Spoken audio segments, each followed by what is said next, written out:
they're angels. They're like walking angels. They're still, I mean, and it don't matter how. The only thing that stopped them was COVID. That was the only thing that stopped them from coming down here every week. Every week they come down and like you can count on them like clockwork. The number of unsheltered people in America continues to grow each year. California has topped the list for the state with the largest population of unsheltered people for more than a decade. We first shared the story of St. Mark's Presbyterian Church in Lomita, California in 2020.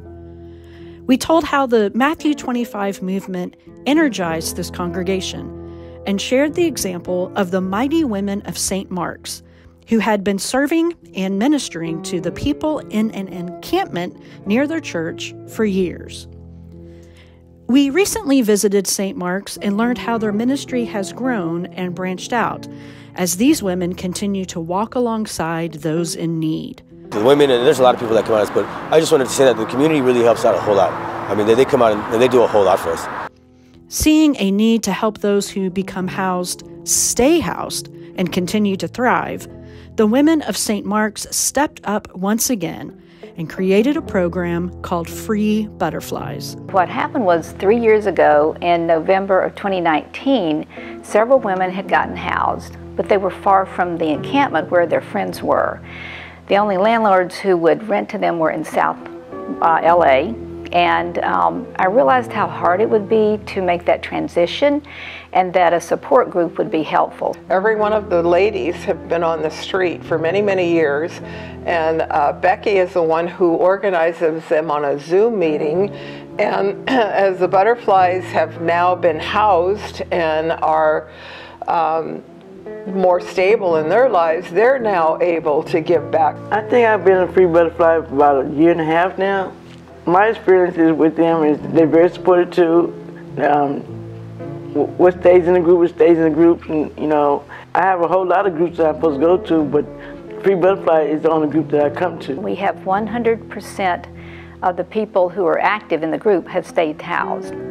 We started with just 3 women, and then as they saw that we were trying to help them and being supportive of each other, they invited their friends, and we're up to 10 at this point.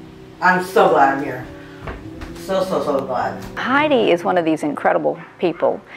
She's been a member of the Free Butterflies group since the very beginning, and she, on her own, went on the Los Angeles County Housing website and decided to move to Long Beach. Apartment opened up, and she was able to make that transition. And so she's now living in a nice 1-bedroom apartment in Long Beach.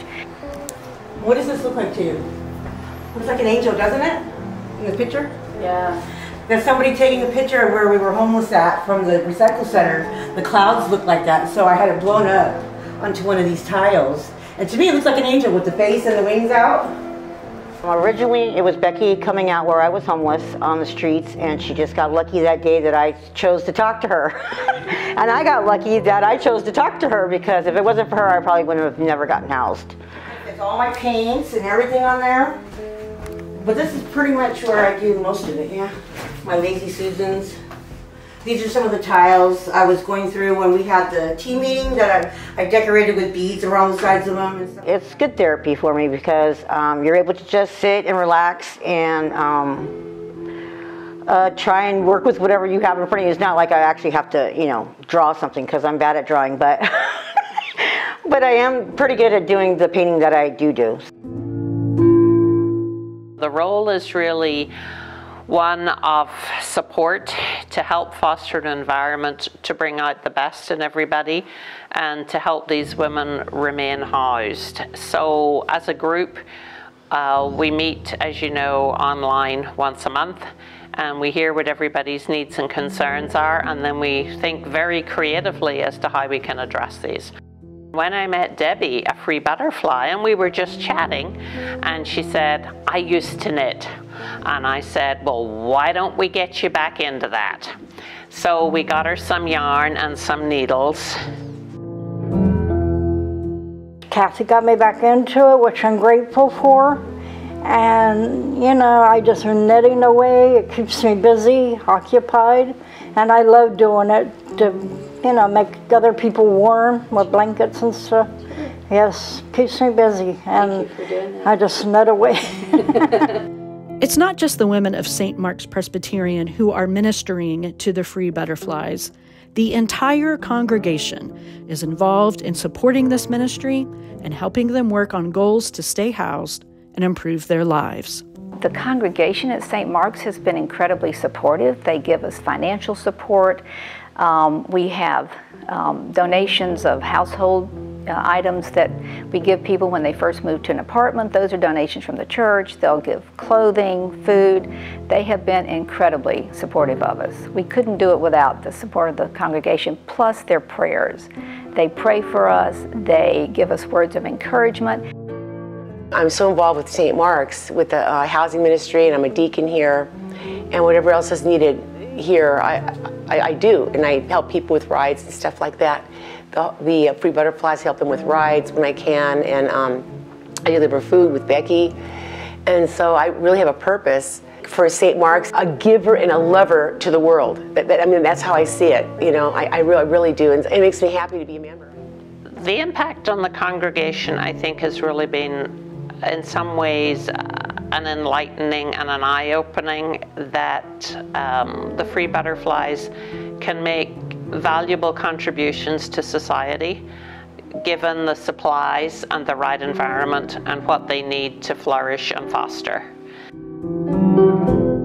My old case manager informed me that they were starting this group, and I was like, okay, yeah, I'll be a part of it, let's do this. So that's how I got involved. Now I'm actually assisting Becky with co-leading the group because everybody needs a little help every once in a while. I've been housed, it'll be 4 years this January. It's wonderful. It's support. It's a lot of people that have been in the same situation, so we get to give each other information on resources and things that we've been through in the past, which some people don't understand. So it's good for us to be there together to give support to each other, and it's a lot of help. For all I know, I could still be out there, but because of all the help and support, I'm able to continue to keep my housing. People need to know that it is emotional, you know, and the group, the Free Butterflies, it has helped so much. And without them, like I said, I probably would be either back on the street or just by myself. But I have this group of lovely people that help me.